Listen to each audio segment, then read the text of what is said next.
اکثر کہا کرتا ہوں حضرت شاہ صاحب آپ کی موجودگی میں کہ آج اگر ہم مسلمان ہیں تو یہ صحابہ کرام اور اہل بیت کی قربانیوں کی وجہ سے. آج اگر آپ اور میں مسلمان ہیں تو صحابہ کرام اور بالخصوص شہدائے کربلا کی قربانیوں کی وجہ سے ہے. لیکن ایک ایسی بھی ہستی دنیا میں آئے کہ جس کی وجہ سے ہم صحیح العقیدہ بنے. سبحان اللہ. ایک ایسی بھی ہستی کائنات میں آئی ملک ہندوستان علاقہ بریلی کے اندر امام عشق و محبت. محبت سے کہہ دے سبحان اللہ, اور پیار سے کہہ دے سبحان اللہ. اگر رقابت میرے ذمہ ہوتی تو میں آپ سب کو جگا دیتا, کیونکہ سید کی آمد ہے اور سید کا ہم استقبال کریں گے تو ان کے نانا جان مصطفیٰ ہم سے راضی ہو جائیں گے. محبت سے کہہ دے سبحان اللہ.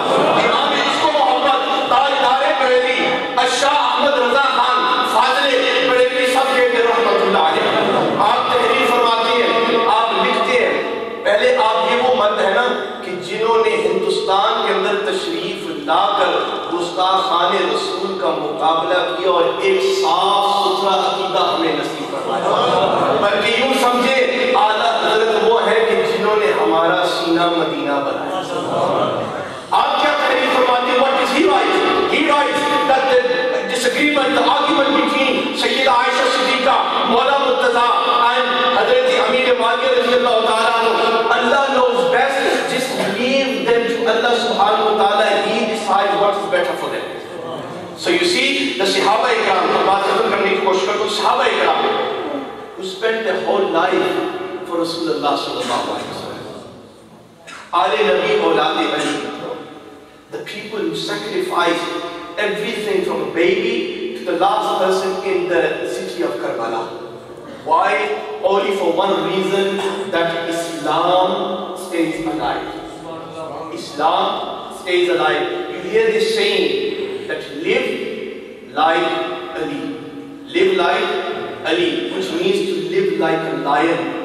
وہ کہتے ہیں کہ زندگی گزارنی تو علی کی طرح گزارو تاکہ پتہ چلے کہ تم شیروں جیسی زندگی گزار رہے ہو. جس طرح سید عرفان شاہ صاحب شیر اہل سنت ہیں. بس یاد کہتے سبحان اللہ. And if you are going to die, then die like حضرت امام حسین. زندگی گزارنی ہے تو مولا مرتضیٰ کی طرح, اور جام شہادت نوش کرنا ہے تو مولا آقا حسین کی طرح. These are those people who sacrifice everything for the cause of Islam. May Allah subhanahu wa ta'ala give us all the ability to love the Sahaba Ikram and the Ahl Bayt of Rasulullah sallallahu alaihi wasallam. Say Ameen. The life and Aqidah and the Seerat of Hazrat Amir Muawiyah radiyallahu ta'ala anhu. حضرت سیدنا امیر معاویہ رضی اللہ تعالیٰ عنہ کے حوالے سے جب حضرت میر سید عرفان شاہ صاحب مشہد مدد دولانی اپنے ابتدائی دورے میں یہاں پر تشریف لائے تھے تو ایک ہمارے علاقے کے قریب جگہ پر ایک شخص نے سنیت کا لبادہ اوڑھ کر حضرت امیر معاویہ رضی اللہ تعالیٰ عنہ کی شان میں گستاخی کرنے کی کوشش کی.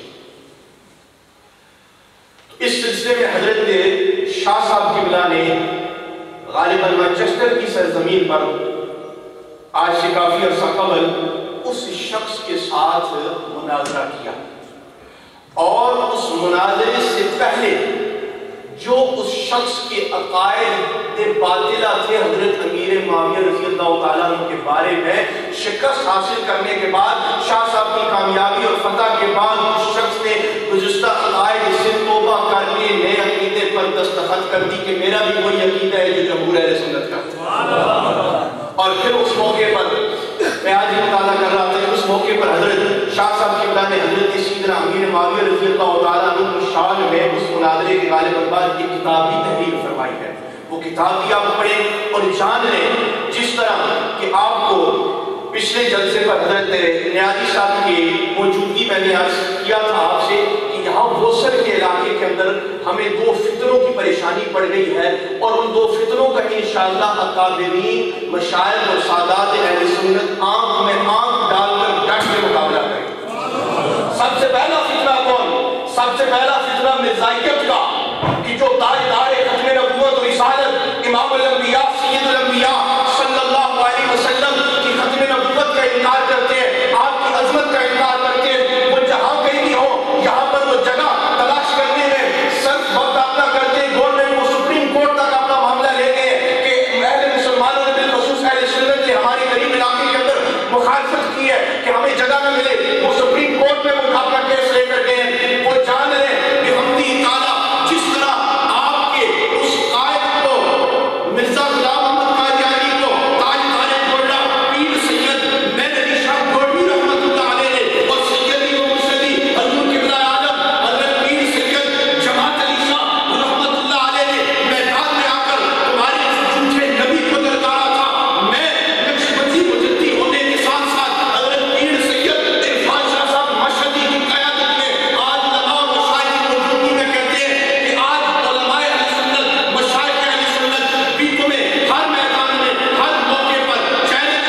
مسلک کے اعلیٰ حضرت پہ چلا جا بے دھڑک. واپس سے کہتے سبحان اللہ سکھاتے ہیں شاہ صاحب کتنا مسلک کے اعلیٰ حضرت پہ چلا جا بے دھڑک, کیونکہ جنت الفردوس کو جاتی ہے سیدھی یہ سڑک.